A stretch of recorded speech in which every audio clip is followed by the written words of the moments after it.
and welcome to the lesson on character analysis. The question what we're looking at today is what do we need to know to analyze characters in literature? Before we move forward, let's discuss what analyze means. To analyze something means to examine or to look at closely in order to better understand something. So another way to phrase our question for today would be what should we be looking for to understand a character? There are basically 5 different things that you can look at to better understand a character. The first thing would be their physical traits, their motivation, their conflict or conflicts, their point of view, and the relationships the character has. Let's take a closer look at some of these things and define them. The first one is traits. This includes the physical or personality qualities. For example, brown hair, friendly, shy, skinny. These are the things that an author or writer directly tells you. Helps you build a picture in your mind of what this character looks like. The second is motivation. This has to do with what compels a character to behave in a certain way, the reasons why they do things or say things. The third is conflict, and this is when the character's goals or interests are in disagreement with either another character or even a situation or event in the story.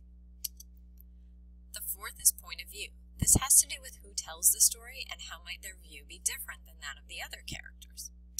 And lastly, we have relationships. These are the connections that the character has with the other characters in the story, and these can be either positive or negative. So let's take a closer look at all of these and look at some examples. Our first example is from Farewell to Violet by Ellen Dodson. The blue eyes started to water. Adriamycin. Don't you cry, Nicole ordered her reflection in the bathroom mirror. She looked away and concentrated on brushing her hair. By the time she'd run the brush from her part painstakingly down the blonde, silky lengths, the tears had obeyed.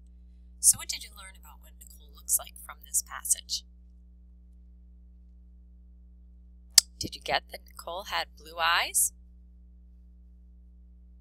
Did you pick up that she seems to have long, blonde, silky hair? It says painstakingly down, so that kind of hints that her hair is long and blonde. Okay, good. Next example is for motivation. What compels a character to behave a certain way? And this example is from The Cask of Amontillado by Edgar Allan Poe. This is actually the introductory paragraph of that story, and you get the character's motivation right off the bat, which is wonderful. The 1,000 injuries of Fortunato I had borne as best I could, but when he ventured upon insult, I vowed revenge. You, who so well know the nature of my soul, will not suppose, however, that I gave utterance to a threat. At length I would be avenged. This was a point definitely settled, but the very definitiveness with which it was resolved precluded the idea of risk. I must not only punish, but punish with impunity. So, did you figure out, can you remember why Montresor felt he needed to take revenge upon poor Fortunato? Did you see it right up there in the very first sentence? When he ventured upon insults, I vowed to revenge. So this guy, it says 1,000 injuries. So somehow or another he hurt our main character, our narrator. And it might have been physical hurt, or maybe, he was, maybe they wrestled or something, or, maybe he had, stolen money or something. Who knows what kind of injuries, but he says he had suffered thousands of injuries. But when the guy actually decided to insult him, that's when he couldn't take it anymore. So that's where we start our story and then continue on to see what kind of revenge he takes upon poor Fortunato. Next is conflict. This is when the character's goals or interests are in disagreement with another character or event or situation in the story. Conflicts can come from outside a character or inside, and we call this either an external conflict or an internal conflict. So our example here is from The Story of an Hour by Kate Chopin. And Josephine was kneeling before the closed door with her lips to the keyhole, imploring for admission. Louise, open the door. I beg, open the door. You'll make yourself ill. What are you doing, Louise? For heaven's sake, open the door. Go away. I am not making myself ill. No, she was drinking in a very elixir of life through that open window. So here Louise's sister wants her to open the door.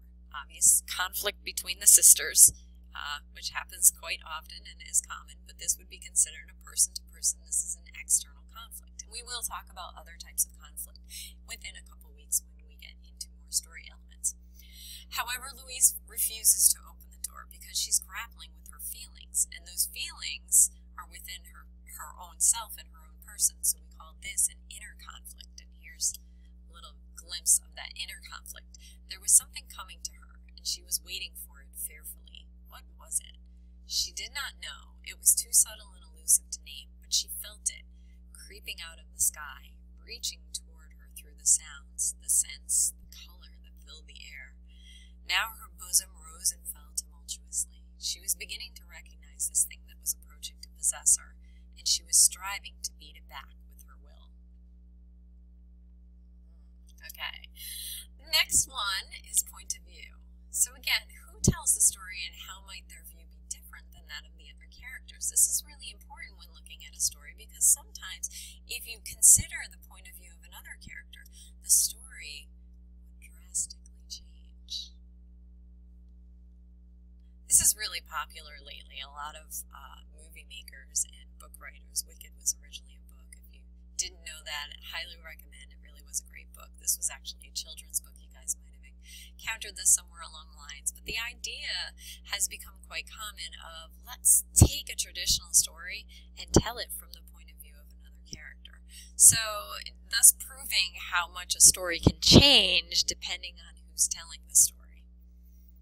And lastly, we have relationships. So these are the connections the character has with other characters in the story. And of course, all the various roles that a character may play.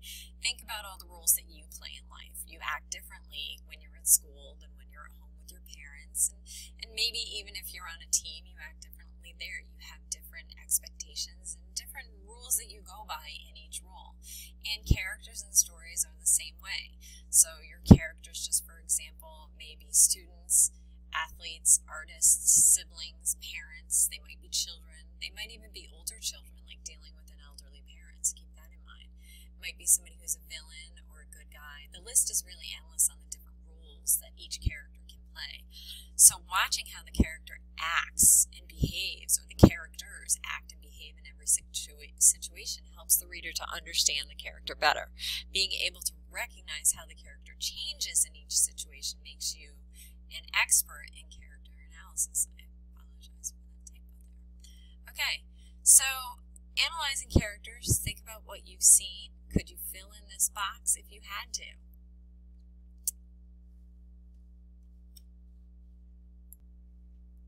Great, were you able to list them all? Those physical traits, motivation, conflict, point of view, and relationships. Nice job, everybody. If you have any questions, definitely bring them back to the classroom to ask the teacher.